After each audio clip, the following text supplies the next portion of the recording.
The Denver Broncos will no doubt be looking to upgrade their defensive line this offseason through free agency and the draft. And as the legal tampering period of free agency is just over 13 hours away, rumor has it that there's a player out there on the defensive line who is potentially interested in talking to the Denver Broncos in free agency.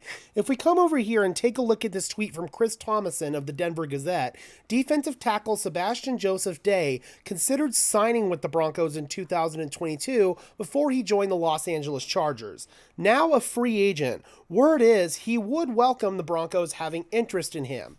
The Broncos did actually have a chance to bring Sebastian Joseph-Day in this past season when he was released by the Chargers midway through the year.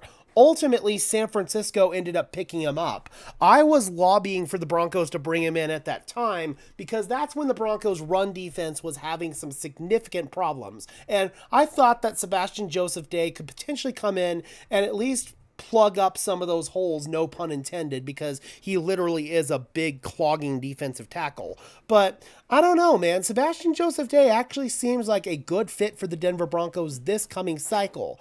There's another free agent San Francisco 49ers defensive lineman recently put on the market in Eric Armstead because he literally just got cut not even a half hour ago by the 49ers. But I think that Joseph-Day would make a little bit more sense just because of the finances of it.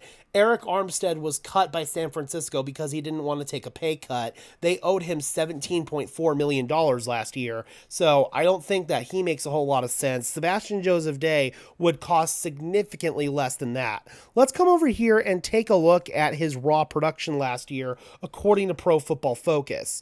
Run defense, he was kind of middle of the pack in terms of interior defensive linemen, the 64th graded interior defender out of 137 guys with a 55.9 overall run defense grade. Pass rush as well, he was kind of middle of the pack, 62.5 pass rush grade, 67th defensive lineman out of 109. So that's what Sebastian Joseph-Day is, man. He's kind of a mid-tier player. If we come over and also take a look at his pressures last season, he did have 25 total pressures, which is pretty decent, actually. I think Joseph-Day could be a guy who could fit the bill perfectly, honestly, for what the Denver Broncos are trying to find in guys right now, and that's kind of that tier 2 to tier 3 free agent who's not going to get a big contract on the open market, but could still come into your town and come into your team and at least provide quality starting play for you. So I think that Sebastian Joseph-Day would be a good fit for the Denver Broncos in that sense.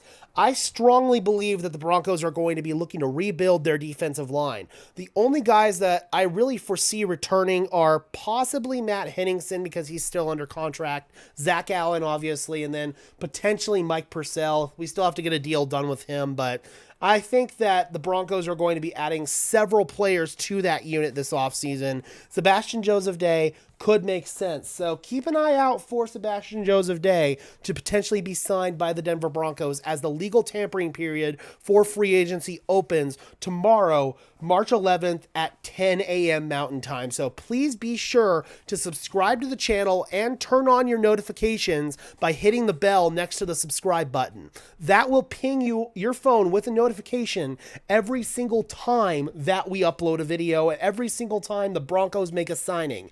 Also, if you're interested in the other 31 teams and free agent moves that they may make, be sure to go over and subscribe to my other channel. It's called Sparkin' Sports Football, and we'll be doing the same thing, covering free agency moves that are made by the other 31 teams, at least the major noteworthy ones. So be sure to turn on notifications and subscribe to both channels so you don't miss that content.